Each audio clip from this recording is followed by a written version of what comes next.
Brawlhalla released yet another update where you've got to win with every single character in the game in order to complete it. But today, I'm gonna do it faster than it's ever been done before. We'll get into the stakes in a second, but let's just get started. 3, 2, 1, go! It's the wrong button.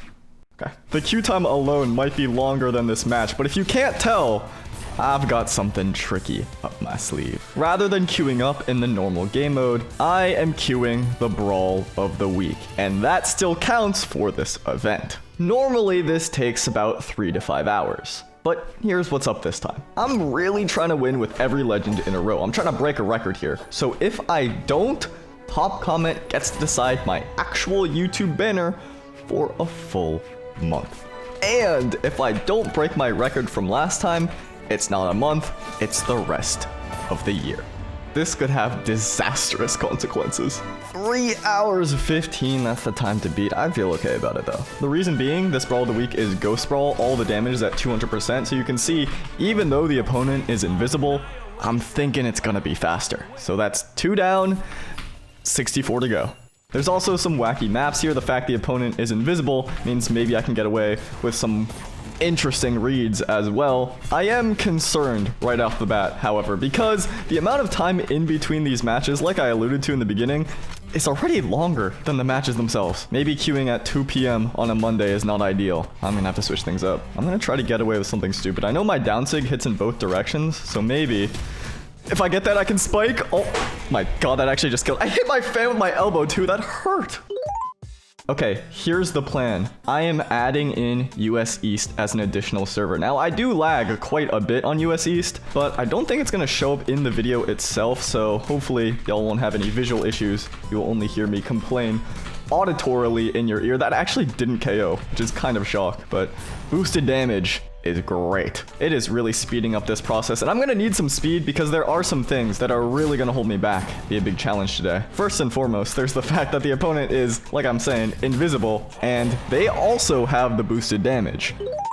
And while that damage boost is great for me for speedrunning purposes, it also means the game can very quickly slip away if things are not going according to plan. And that's pretty bad because usually in these types of challenges, it's all about mental endurance. And there's always a set of games, usually at the very end, where everything just goes awry and I have to lock in and claw my way back, which is way harder when the damage is boosted up.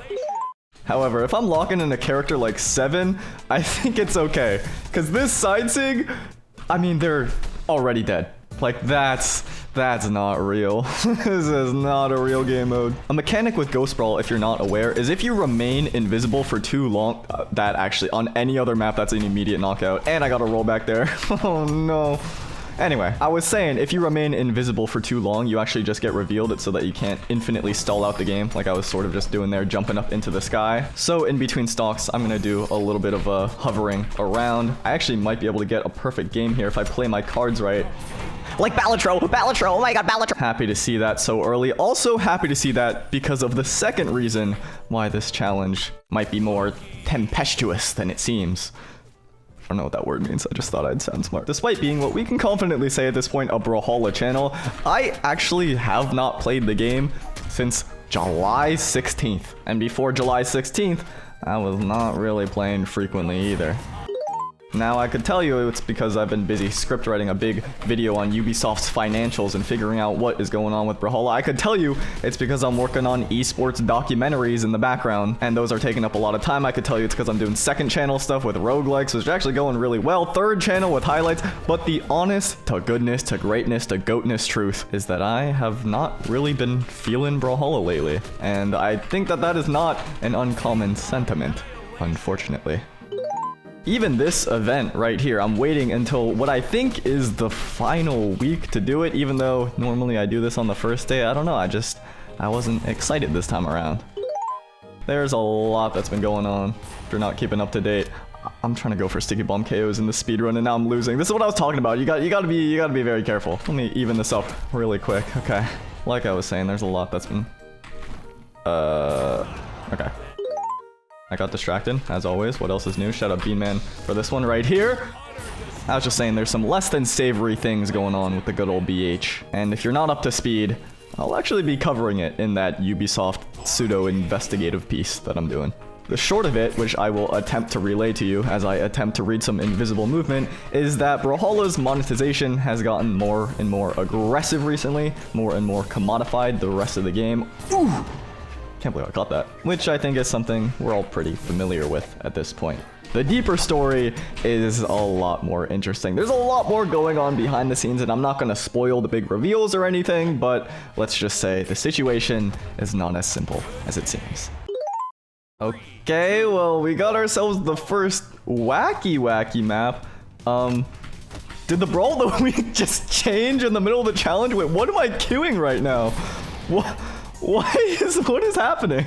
No, we're turning invisible. I'm not turning invisible, but they were turning invisible. What is happening? Something is bugged. Look, I should be invisible, right? And then they should. Okay, why is it so delayed? Something incredibly buggy is happening right now. Talking about incredibly buggy. Look who we have on our screen now. It is Reno. Somebody's got to report that to somebody. I was saying that's definitely some kind of visual bug, but it wasn't just visual. It affected the gameplay too. If I can take a pause on my thoughts for a second though. The pace right now, it is fantastic. I'm on Magyar, the last character on the first row. I guess technically he's the last character on the last row, but we're going in reverse order today. And I'm only about 40 minutes in. That is incredible pace. I mean, it would be better if I could cut out queue times as well. It would probably be less than half, but that's okay. Yo, this video doesn't have a sponsor, so I appreciate you watching. Check out the Discord if you want to be in the community, and I hope you enjoy the rest. I like how he says, if I could cut out the queue times. As if I'm not the one that directly controls that. I can set the rules. What am I doing? I don't have any kind of explanation. I don't know. I warned y'all about mental fatigue. You didn't believe me. We're only a quarter of the way through. To loop the conversation back around just for a second when talking about Ubisoft, talk about Brawlhalla, I don't mean to leave y'all hanging. I'm not revealing the main findings yet, but the reason is I just want to finish the research first. I'd rather have everything be fresh in a video it's primarily designed for, rather than leaving a trail of breadcrumbs in other videos like this one. Oh, look at this old Brawlhaven skin. This takes me back. This was what the map looked like for a long time. Even in competitive, we were playing with this gigantic face. Also, I don't know if y'all saw, but in that Volkov map with the ceiling, there is a familiar face. I thought that was Danzig. I'll point that out next time I see it. That's crazy, though. I do like these longer commentaries that allow me to share some funny little anecdotes. I was planning maybe on today telling the story on how I jumped off a ski lift, but maybe I'll save that for another day. Because having my YouTube banner on the line, it's a different beast. That can actually have long-term consequences. Even if it's for a limited time. We got Vector on the screen now. Crazy read, though. Okay, nice. I was going to say signatures are interesting for this. I believe Danzig on the Lance, oh, if I hit it right there, it would have been great, has the potential to be the second highest damaging sig in the entire game. Okay, this is the trouble with this game mode. If people are jumping around, I don't know where they are. Right here. That was close.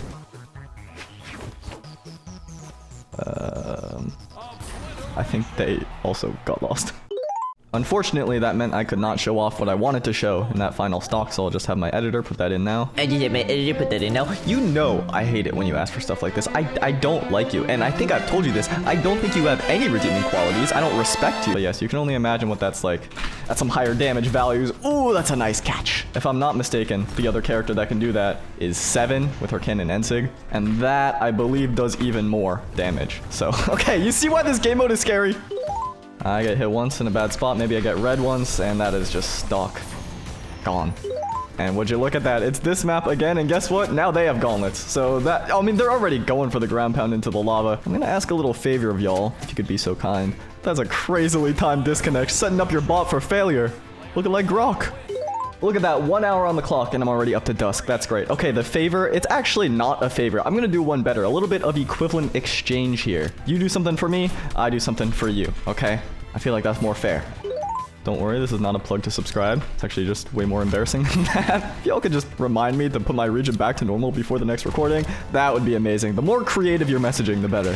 Because then it'll stick in my head more. And that would be disastrous for my next recording if I'm trying to do some kind of win streak challenge and the first one is on US East. Or if I choose to add it, it's on EU. So just a little reminder is genuinely going to help so much. Thank you. In exchange, since I feel bad about withholding the ski lift story, craziest dodge I've ever seen by the way, I will continue the highly requested trend from the last time I did one of these videos and tell y'all a little bit about a theory of the human mind that I learned in class. Last time, people seemed to love when I talked about conflict and how the way that we resolve conflict is not necessarily the way that we think it is, and that seemed pretty pertinent to our everyday lives. So today, I'm going to talk about something that you've probably heard about all the time, but maybe you don't know exactly why it happened. So we're going to explore projection. Oh, and what a scary map to start unraveling this on. Okay, you hear it all the time. You're just projecting, they're just projecting, but what does that actually mean? That KO'd me. I need to project some dairy into my diet. Marky moo. That might be the worst sentence I've ever said. Anyway, when people say that, usually they're talking about a behavior or an opinion or some negative attitude that they're accusing somebody else of, but in reality, it is the opinion, the attitude, the behavior that they themselves feel inside. So that's sort of the general understanding on projection, and it is very real. And the most straightforward explanation for why this occurs, as it was explained to me, is also pretty simple. Person A is thinking about something or is concerned about something, so it's in their head and they accuse person B of it. It makes sense, right? You're always thinking about it, so of course it's gonna enter your mind. But when you dig a little deeper, that's when I think it starts to get really interesting, because it relies on a few principles that really undercut why we make the decisions we make, why we have the thoughts that we have, and why certain things really seem to pop out in comparison to others. And the first one I'm going to talk about, you've probably heard it before, is confirmation bias. Also, keep in mind that I just learned this in school. I'm not an expert. Confirmation bias can take many forms, but the essential idea is that we as people like to be consistent. It is far easier to be consistent in your thoughts and your beliefs than it is to challenge them, than it is to change them even. And so confirmation bias is just a way that we describe the pattern of behavior, the heuristic of remaining consistent even when you're potentially faced with evidence that points to the contrary.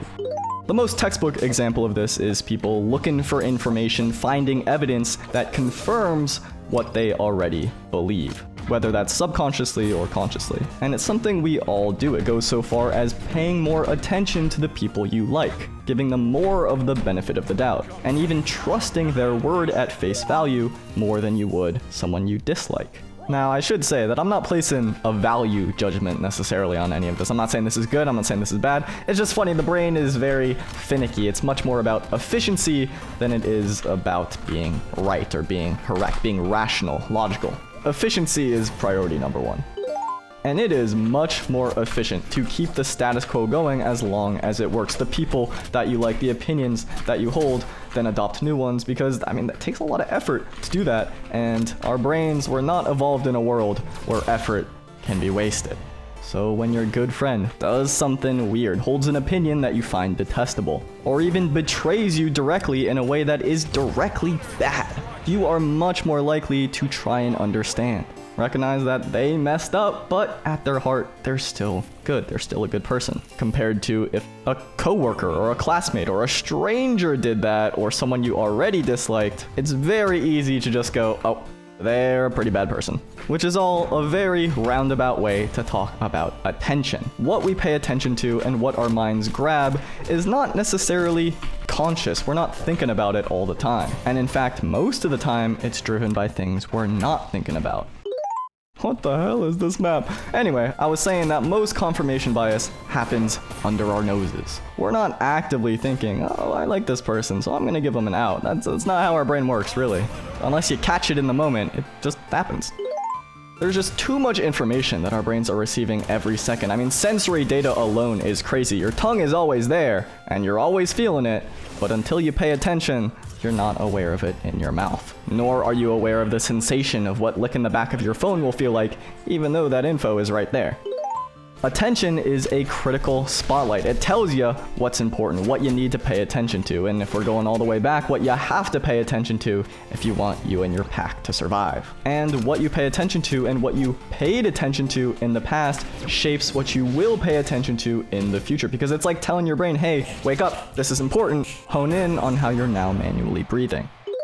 I'm sure you've all experienced that thing where you learn something new and suddenly it seems like it's everywhere. Maybe it was even in that previous video where I talked about conflict and reflexive listening, and then all of a sudden you start seeing that in other places when you never did before. Well, with algorithms notwithstanding, who knows, maybe they're actually just showing it more. Most of the time, that type of stuff, it was always there. Just like your tongue has been in your mouth for the entire first half of this video and you didn't notice it, it was always there. It's just now your attention is focused on that thing. It's such a common experience that it even has a name. It's called the Baader-Meinhof phenomenon, or the frequency illusion. And the idea is that you're suddenly seeing things with more frequency, but that is an illusion because they were always there. It's just your brain is now cognitively biased to pay attention to it. Where is my opponent? I gotta cognitively pay attention to them.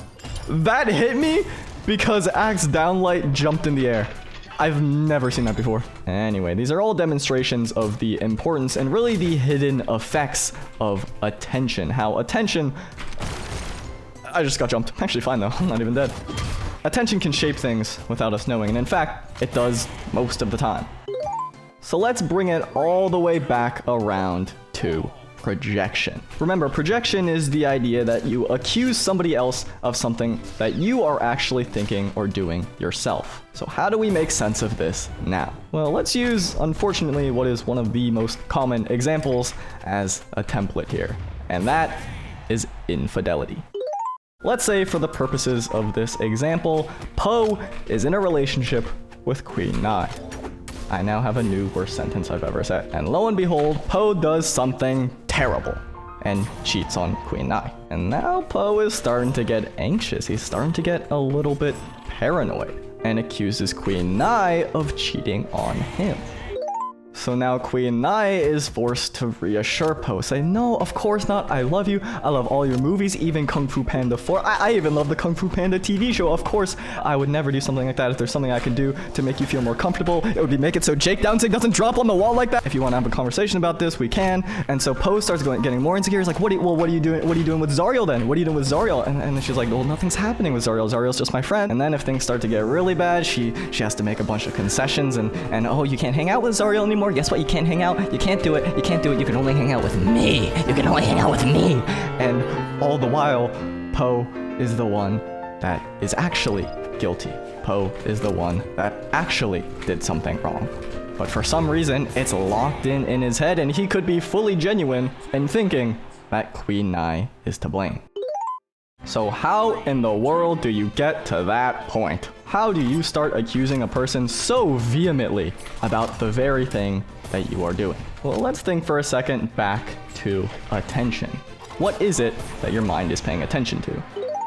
Well, the Dragon Warrior was unfaithful. So now that type of thing is really occupying his mind. All of a sudden, he starts seeing stuff about cheating everywhere, infidelity everywhere. It's the frequency illusion, the Baader-Meinhof phenomenon. It's suddenly all around him all the time, when it didn't seem to be before.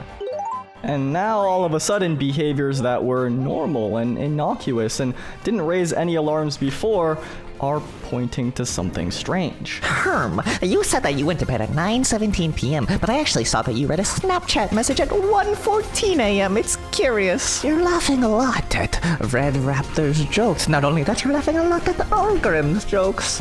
Very strange. And I asked you some questions, just questions about your day, and you were aloof and you're disinterested. It's weird. It is very weird. It's almost as weird as summoning a spike ball out of nothing, defying all laws of physics.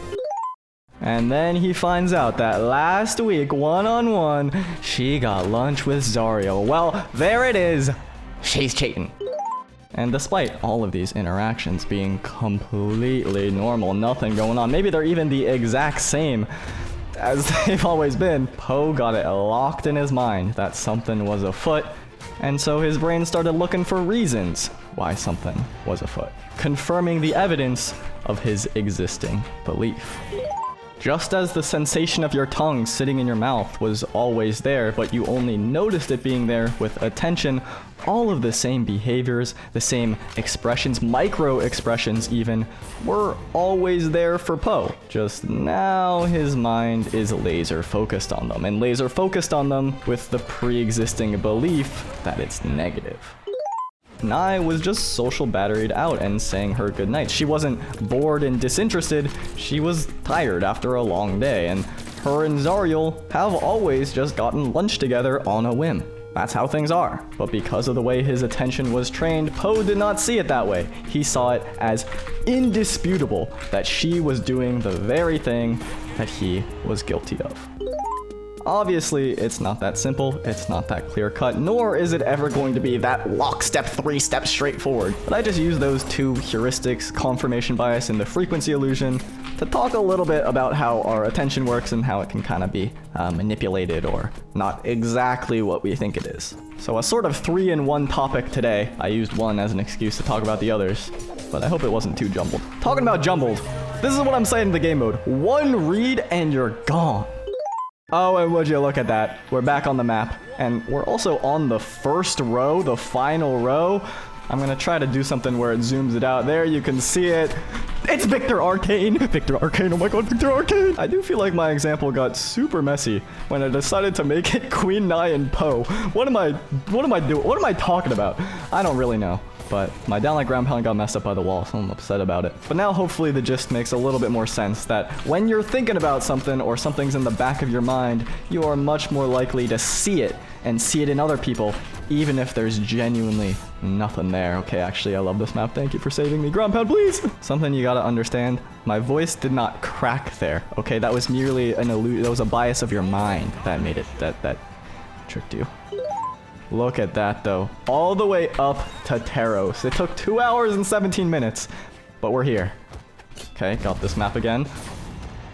Okay! I was gonna say it has the potential to be the shortest or the longest in the video.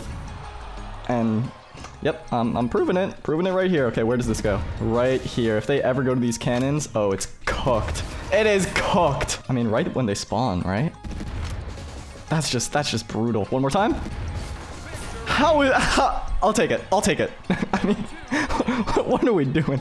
We didn't hit each other a single time. Okay, well, on to Lucian now. My voice is even starting to go. Can you hear it? A little bit scary. There. Yep. Yeah. I don't want to deal with that dare. We all know it. Chakram dare is an abomination. If I wasn't yapping about Poe, then I think this probably could have been done in under 2 hours. Especially if I cut out queue times. That would be the biggest time save in this entire thing. But now that I've escaped the amateur lecture, it's going a lot better. I do know that a lot of newer players are playing the Brawl of the Weeks every week. It's something I've sort of been relying on here for my speedrun. I can't believe that worked. And that is a complete blessing because these types of challenges are full RNG. I mean, you can play the best you can play, but the opponents, the queue times, everything is completely random, out of your control. And if they don't come back on stage, they're not going to have any jumps. We'll take it. Something I really appreciate about the roguelike challenges I've been doing recently, things I mentioned at the start of this video, is that it's ultimately your challenge. It is a battle against yourself. And of course, there's gonna be randomness there. In fact, that's what roguelikes are all about, is the randomness. Something about you against a computer has recently been just way more appealing to me than you against a person. And maybe it's just because I've been doing this stuff for so long. But I don't know, something about queuing up the specific game mode with the highest damage percent values and also probably a higher percentage of less experienced players that I can hopefully beat fast enough to go into the next game as soon as possible, to me, at least right now, is less interesting than, I don't know, trying to beat Hades as fast as possible with a build where I don't— Where is this? Where is Raptor? Okay, what? There's a wall here? How was I supposed to know that? What was I saying? Then trying to beat Hades as fast as possible without moving. Or beat 10 roguelike games in a row. I don't know. This is just sort of the mindset that I'm in right now. I don't think that's a boat. Oh my god, it's just from one boat to another. Well, I'm armed with knowledge now at the very least. Maybe I'm just a little burnt out, you know? That's why I've decided that future things like live commentary 2v2s are going to be relegated to the third channel, and I'm focusing most of my time now on research and script writing and bigger projects that feel more fulfilling. I'm fighting my own hard drive. I think if we're being real though, nobody asked. I need to go. Now everyone's happy. Also, this player is like reading my soul. The D disk drive, it's meant to be invisible. They're playing the best Ghost Brawl I have seen all day, really using the invisibility to trip me up. So I gotta play a lot better. But this is a start. I've definitely got the reins back. Okay, good read, good read. Ouchie, ouchie, ouchie. They're gonna go off stage. Yeah, they're rushing off stage. I just ground pound here, and I missed. Never punished. And now I'm truly invisible. I mean, what are you gonna do? What are you gonna do? I'm happy we get to have this moment together and really figure out who we are, and I'm just glad we got to check in. You know what I mean? After everything went down with Poe. It's also the rematch of the century, me against the computer. I was just talking about how I wanted to fight computers in roguelikes. Well, now I'm fighting computer parts in Brawlhalla, so I suppose dreams do come true. That was a crazy read. I can't believe that actually worked. Where am I going, though? I didn't see. It was a rollback. I don't know what to say. Okay, we're fine. You know, I'm happy that I got to talk about attention today. I think it's pretty important. More now than ever. More now than ever. Now more than ever. Yeah. Because attention is a product. It's something that all these companies want from you, and even me, I need your attention. YouTube is a business of attention. That's their whole thing. So even though this sounds kind of dumb, focusing on where you're putting your attention towards also matters, even if it's not towards me. I hope that this ended up being worth your time. You enjoyed your stay in this little corner of the internet. Maybe you learned something. Maybe you learned that I'm a complete moron. But at the very least, you're happy that your attention was directed here. That would be amazing. That would be the ideal, honestly. And if I'm relegated to background noise, second monitor, whatever it is, look, I'm happy to be there as well. That is a-okay. What's also a-okay, opponents willing and queue times, maybe more importantly willing, is this challenge has the potential to be over in less than 3 hours. Okay, I should stop talking. I do want to show you something with Sandy though. Check out the slickness on this animation. When I go for this side sig, this is the normal one, you charge it and you just pop up a little. Oh, that is just, it's just so clean. Do you see this though? It's so slick. Ow, help me. I kept talking about how a match can be over in like one hit. So I gotta actually be very careful here. I'm starting to throw it away at the very end. Read the movement, final game. There's no way. There's no way. I cannot believe it. I can actually end the challenge on my own terms. There you have it. Let me get through these menus. Home team reunion color scheme is mine. And the challenge officially over. Where's my button? In 2 hours, 53 minutes, and 45 seconds. My career is safe for now. I don't like how it looks though.